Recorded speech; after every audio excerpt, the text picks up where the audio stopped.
Welcome to the program.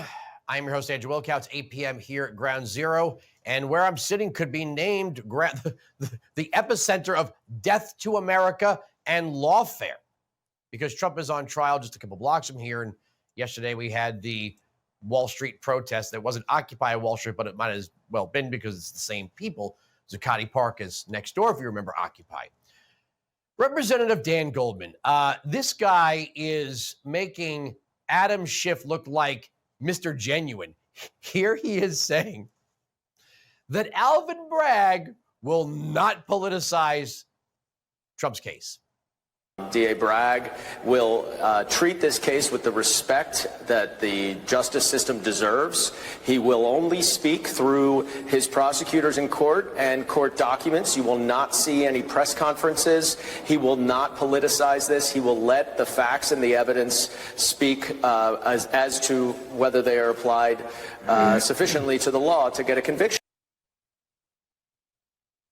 Right. That's why Alvin Bragg is attempting to prosecute a federal case that he has no authority to prosecute. All right, changing topics. My first guest represents South Carolina's 5th Congressional District. Representative Victoria Spartz will be on the program a little bit later. Ralph Norman, thanks for coming back on the program.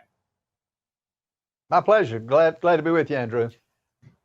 All right, I know we had a slate of other topics, but before we came on the air and on SiriusXM Patriot, my radio program, we ended up carrying most of Representative Mark Green's speech to the Senate laying out the articles of impeachment against Alejandro Mayorkas. The Democrats are calling this political theater and a stunt. I say hot to that. But when we have people chanting death to America, and this is going to be in my monologue, death to America is not just something we hear in the Middle East. Death to America is the open border. Death to America is high taxes. Death to America is high gas prices. Death to America is people not being able to afford food because of inflation. I don't know how we continue as a republic if we refuse to defend our sovereignty. And what Representative Green was right. That's the rule of law. And Mayorkas said, nah, I don't care. The Democrats don't go with the rule of law, Andrew. They make up their own laws. They're a lawless group. We just had just came off the House floor and voted for a series of resolutions basically condemning Hamas, condemning the attacks. And it's amazing, 15 to 20 Democrats were opposed to that. And it doesn't surprise me, but you're right. They're giving away this country in a way that we have never seen before. The invasion at the border, the lawlessness that's taking place, the violence that's coming to this country on our soil here and now. Christopher Wray says it every day now. The red lights are blinking on the attacks coming our way. And we just, it's amazing that we have elected representatives who are siding with the terrorists. I don't know how our republic stands if we can't control our borders. We have a clip we're going to play a little bit later of Speaker of the House Mike Johnson with Donald Trump saying, you know, the numbers may be as high as 16 million people who've crossed the border illegally since Biden has become president. On top, they've been using the 11 to 20 million number since Bush was president. So we have no idea how many people are in the country illegally, and we don't know how many work permits have been given out. Some of these people are getting driver's licenses in states that have automatic voter registration. If we can't secure our border and control our border and protect our sovereignty, what are we? I thought all nations protect their border.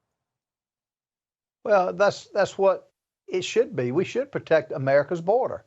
And Mark Morgan had a chart that we looked at today, and there's no one that's an expert on the violations at the border as he is. And he showed since 2020 the number of illegals coming in this country, which is 13 plus. And you're right, we don't know who's here, but it was young adults are the bulk of the people coming across the border that are military age, that are getting federal IDs, that are getting checks.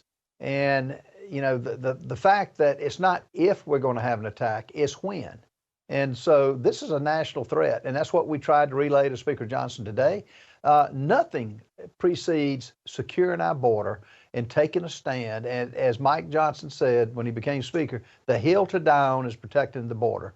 protecting our sovereignty. We got to do that, and hopefully we're going to take action on that quickly. I know I live in New Jersey, but I don't live in a left-wing blue bubble or professionally in the media. I don't know how the Democrat Party could look Americans who are having a hard time filling up the tank and filling up the pantry and say, you know, what we ought to do is spend even more money housing, clothing, feeding, providing healthcare and education to 10 million, 15 million people in the country illegally. Just be patient. We'll get this inflation thing right. Well, and it's not that. They have no empathy. They think that's not going to affect them. You know how they're going to vote before they even go in the chambers. That's their history. But we've got a national crisis on our hands, and it's called the border. And if we don't control it, if we don't stop it, and the only way to do is to stop it with a wall or with a designated point of entry, whether it's remain in Mexico or bring in the military to stop the flow, we cannot take another 7 months of this. And I think last month was 339,000 illegals coming into this country. We can't sustain it. We can't remain a nation if we allow it. And at the same time, expect to send, think about this for a statistic and feel free to use it. How many border walls could we have built with what we just sent to Ukraine? Well, get this, the border wall, the dollars that are already paid for, that we're paying subcontractors to sit, we're paying for the steel on the ground. This administration is willfully not completing the wall. And there's no difference in the wall that works and the fence that goes up every time we have a dignitary speak at Capitol Hill. It sure works for that, keeping this institution safe. And the same thing applies to our national borders. They're just not going to do it. There's no interest in it. They're giving away America to 160 plus countries that shout death to America, many of which are going to carry it out. Yeah, it's just amazing how under this administration, our priorities are, dare I say, screwed up. Sir, thank you for joining us. I got to leave it there. My pleasure. Thank you. Now, the country and the world is burning to the ground. How is the press reacting? What's going on in the White House press room? Take a look.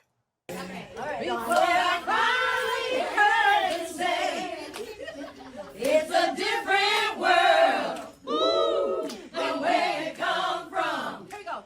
Yes, it is now. I like the Cosby spinoff too.